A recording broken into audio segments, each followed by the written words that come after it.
sabi ni Gerald, Papa Dong, gusto unta nako nga magdugay mi sa ako ang uyab. Unsa may imong tips para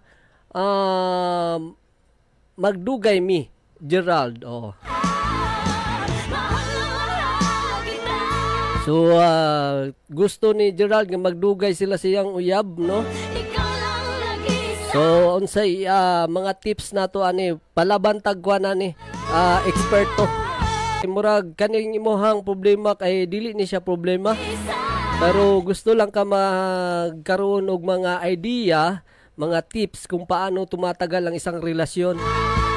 Kay daghang gyud uban gabulag gyud kay tungod lagi kay wala kabalo ba unsaon pag ay kanipod laging cheating lagi. So naa ko diri kuan kanang sa bani oy kanang kuan bitaw kanang ambot sa ni pangalan ani. Nalagi sulat diri para modugay ang nakalimot man gud say pangalan ani namo gid pangalan ani ba kanang gisulat na nako dinhi ba kana bitaw murag pointers lang bitaw nga para dili na ko malimutan. So naa diri trust, time, effort, surprises, tapos ipagmamalaki, tapos never cheat. So morning keywords na turo na. And na ako'y article nga gi-search gyud para gyud sa imuha ni, no? Para pud sa uban ha. Para tatagal, Tagalogon na lang ako ni kay Tagalog maning na diri gasulat gyud. So para tatagal ang isang relasyon, ha, mahalaga ang tiwala nyo sa isa't isa para mas lalong magtagal. Huwag kang mahihiyang maging open sa taong mahal mo dahil naiintindihan ka naman niya kung mayroon kang problema. So tiwala then ang conversation ang naadere kay sabi dito ay hindi ka mahihiya dapat, no, mag-open sa mahal mo. So sasabihin mo, so constant communication, no, conversation dapat magkikipag-usap and yung trust dapat nandoon. So yun yung una. Ang pangalawa, kailangan iparamdam mo sa kanya kung gaano mo siya kamahal at kung gaano siya kahalaga sa buhay mo. Tama. So yun yung pangalawa nating tips sa Gerald, ha? Iparamdam mo sa kanya na gaano mo siya kamahal. Then, kung gaano siya kahalaga sa buhay mo. And then, pangatlo natin, palagi kang maglaan ng oras para sa mahal mo at kahit na busy ka, dapat na magpaparamdam ka pa din at sabihin mo sa kanya ang totoo or i-text mo or tawagan mo man lang mga kahit 5 minuto, no? Kahit busy ka. Para ipaalam mo sa kanya kung bakit naging busy ka at bakit natagalan ka sa message sa kanya, no? Di pariha ato ni Aris girl yang uyab nakita na lang niya nga kuan nakipag-date dito sa Passport. Bungkag lang pinig bay. No, dapat maglaan ng oras, no? Mag-text gyud, di gyud makalimutan, no? Iparamdam magparamdam permente na love kanang dili sa ko makakuha na kumusta ka diha labi na gyud og naakas trabaho. Okay, next, kapag magkasama kayo, dapat huwag kang mahihiya. Ituring mo siyang parang isang kaibigan at mahalin mo siya bilang isang kasintahan. Ako'y kanan eh. Nanayosahay bitaw ka na bitaw. Sa una katong dili patauyab mura mantag kaning uyab ha. Sa una magkaibigan patamura mantag uyab. Karong uyab na tamura mantag magkaibigan. Nasobrahan bitaw sa sobrang comfortable mo sa isang tao bitaw nakalimutan nimo nga uyab dai mo, no? So isa po na sa kuan pod may tagunta lang yun nga nalimtan nimo nga uyab mo may tag dihara taman kay ay buha nga nakalimot ko nga uyab man di ta nagpa-entertain on kog lain na butangi na gyud ta. No, dapat be proud sa iyong minamahal. No? So mo na ato ang pang-upat o pang-5. Huwag kang maging masyadong sweet sa kanya. Dapat katamtaman lang para hindi medyo OA at dapat minsan asarin mo din, kulitin at para malaman mo kung hanggang saan ang kaya niyang intindihin. Kurat, bagsiksad nila. So, dapat pala magtira ka ng konti. Minsan boring jud ang labi na nung kailan ako nga nagkaila siya sobra kabuutan dili ka ba lumukulit ana ba nya sweet kaayo naburingan bitaw siya, gibulagan niya bay.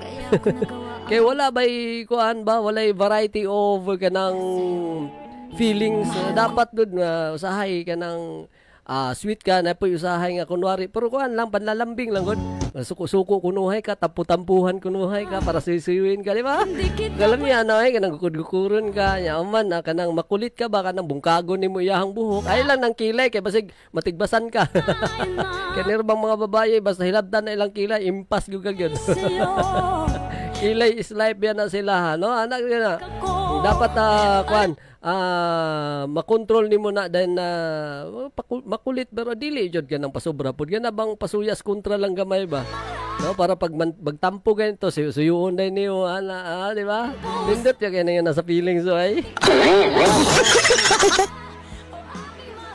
Onya, number 7 is kapag nagkaroon kayo ng tampuhan at hindi kayo hindi pagkakaunawaan, kausapin mo siya at huwag mong pairalin ang pride na kung minsan lagi kanang daghan tag stock ba sa balay kanang sabon bitaw na to nga pride unya ato mang kaunon mao nang daghan kay tag pride ani. Usahay magtayad punta, no?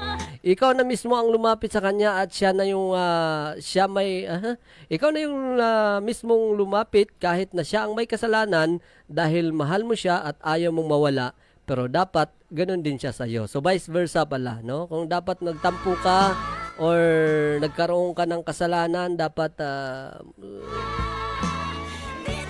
humingi ng tawad, lumapit. Kahit na hindi ikaw ang may kasalanan, pero ikaw pa rin ang lumapit, ikaw pa rin ang nagpababa sa iyong pride para lang hindi kayo tuluyang magkakatapuhan, magkasamaan ng loob. Ika nga, sabi nila kapag mayroon daw hidwaan, mayroon daw bangayan, no? Mayroong pag hindi pagkakaintindihan, dapat sa gabi pa lang bago matulog, natapos na ang lahat, no? Para kinabukasan okay na. Natapos yun ang lahat, basta labing-labing na. Ala, ay, kanindot, sana all na ay kalabing-labing. O kapag sinabi, number 8, kapag sinabi ng mahal mo na nagsiselo siya, sabihin mo sa kanya na sino ba yung pinagsisilumosan mo at lalayuan ko. Ganyan, no? Nagsilos ko sa imuhang pinsan, giatay. Kasi mas sweet pa mo sa kuha, pamo kaysa sa tuwa na moron. Para maramdaman niya na mas mahal mo siya kaysa sa iba at dapat iwasan mo din ang mga bagay na pinagsisilusan niya hangga't maaari. Para tumagal ha, Gerald. And then number 9, kapag meron siyang nagawang kasalanan, dapat pakinggan mo muna at ang paliwanag niya. Alamin ang totoo at huwag padalos-dalos magdesisyon sa pakipaghiwalay. Dahil kung mahal mo siya, iintindihin mo, malay mo, kaya niya nagawa yon dahil din naman pala sa'yo. Bagsika nag-explanation diri. No? Hindi kita pwedeng iwanan. So, dapat mo, ang morning akong giingon diri, conversation, no? Pakikipag-usap kay kapag mayroong nagawang kasalanan dapat pakinggan. So dapat na mag-usap talaga, no? Kung tampuhan man niya na dapat klaruhay, no? Dapat prangka, hindi sa prangka pero dapat na mayroong pag-uusap na magaganap o na mangyayari. After pag-uusap na mangyayari, iba na naman yung mangyayari. Butang eh. Number 10, dapat na tuwing umaga, binabati mo siya ng good morning. Murag, makasumod man ni kaayo ni bay. No, pag kani okay ra man siya pag bag-o pa mo, pero dugay na mo, pag yun, hoy, mata na diya, paglungag na. Gahilata ba ka? Unto na kayo? Pagdugay na, pero pag bago pa, good morning, patwitams ba? And then, huwag kang magsawa. Sabi, huwag kang magsawa. Kung hindi ka magsasawa sa pagkasabi ng good morning, yung sinasabihan mong good morning, baka magsawa yun. Sa mukha na, good morning na pod. Pero pag mahal mo yung isang tao, hindi ka talaga nagsasawa. Kapag mahal mo yung tao talaga, hindi ka nauuwihan. Tinood na. Tanan mga kauuwihan o mga kajulugan sa gibuhat niya si Mua, imuhag yun ng ikalipay. Anak yun ng in love. No? Number 12 is dapat mong gawin espesyal ang bawat araw para hindi siya magsawang mahalin ka araw-araw at sa habang buhay. Oh, espesyal day perminti si kada adlaw birthday nimo day. Naay day dapat na yun ana day. So ipakita mo na espesyal perminti ang adlaw para like for example na hatagan nimo siya flowers sa utot-utot. Flowers sa hagunoy, you know? Or mo ganito kay gigreet man nimo ga good morning, I love you ana. Kumusta ang adlaw nimo? Sumura ay luod kay bay. Number 13, kapag ikaw naman ang nakagawa ng mali, dapat i-explain mo sa kanya ang totoo at pilitin mo na hindi lilipas ang gabi at hindi kanya mapapatawad. Grabe, hindi mapatawad agad? Gabi agad? Hindi naman po pwede. Kining naadiri, no? Nakakuha nato sa tong kudigo sa isang article. Dili ko mo palagwan kaning ingon niyang dapat hindi lilipas ang gabi na hindi ka mapatawad. Kung dako gyud imong sala, di gyud na basta-basta gyud. Di gyud isa ka oras ron mapatawad na dayon ka. No? It needs time para to heal. Ika nga para matanggal yung sama ng lupa, matanggal yung galit mo. Para matanggal yung sama ng loob mo. Di yun basta-basta ni. Pero mabaw ra gani na bay imong nakalimot ra kag update bay, nakalimot ra kag text kana okay ra na. Pero kana nakahimo kag kan labi na cheating bay, wala ay lisod na bay. Okay, next is at kung sa tingin mo siya na talaga ang gusto mong makasama habang buhay, huwag mo na siyang pakawalan at huwag kang gagawa ng mga bagay na ikakasama niya dahil ang pagsisisi ay nasa huli. Tama naman. So, dapat alam mo yung dos and don'ts. Kung dapat alam mo yung gusto at ayaw. Gawin mo yung gusto niya at iwasan mo yung ayaw niya. Okay? So, ana lang na, Gerald. Number 15. At sa kahit anong problema man ang dumating sa inyo, dapat maging matatag at matibay ang loob nyo. Huwag kayong susuko dahil lahat ng problema may solusyon at palaging positibo dapat. Okay, noted. So, nasa inyohan naman na kung magpadala mo sa mga problema, magpadala mo sa mga ubang tao, magpadala mo kung sa inyohang gibati, kung maglagot, no? Nasa inyo harag yun na. Pero kung tinuod yun yung nagmamahalan o nagkahigugma ay bisag unsay mahitabo lagi kamo ra gihapon. Kung kamo gigitadhana pod hinuon sa Ginoo. Pero kaning tanan kuan dire, gi-advise dire, tips dire, kung dili kamo ang gihatag sa Ginoo para sa isa, wa gid ta mahimo ani bay, magbulag gyapon bay. Bisan pag unsaon nimo ninyo nani kay daghan jud kayong mga dahilan kung bakit magbulag ta, no? Sinabi nga dito, di ba? Dapat sweet ka palagi pero batiin mo na good morning niya, nagsawa na dito, di ba? Bisan unsaon nimo kabuutan kung magsawa ang sa katawo. Isang babaw ra kay iyang feeling sa kwa dito gyud ko niya mahal.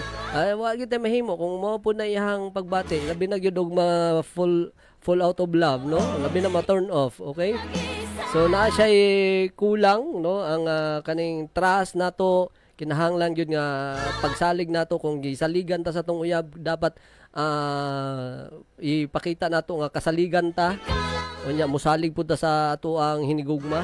Unya kung sa oras, sa time nato kailangan may oras ta perminti di kay puro trabaho, puro ta ML, no? Naiuban na puro ML na lang yon. Then effort, kailangan mag-effort pud ta, no? Bisag layo kay iyang balay at tuon gyud nato kung asa siya naadto sunduon nato, no? Kung kinahanglan labhan nato iyang damit manglaba gyud ta. So isa pud na sa mga kuan nato tips. Unya surprises kinahanglan nga halimbawa gipalitan nimo og damit, no? Gipalitan nimo og kining ponytail, no? Gagmay ra kay na, barato ra kay na pero pag ihatag na nimo, no? Nya human di kaya birthday niya, di ba?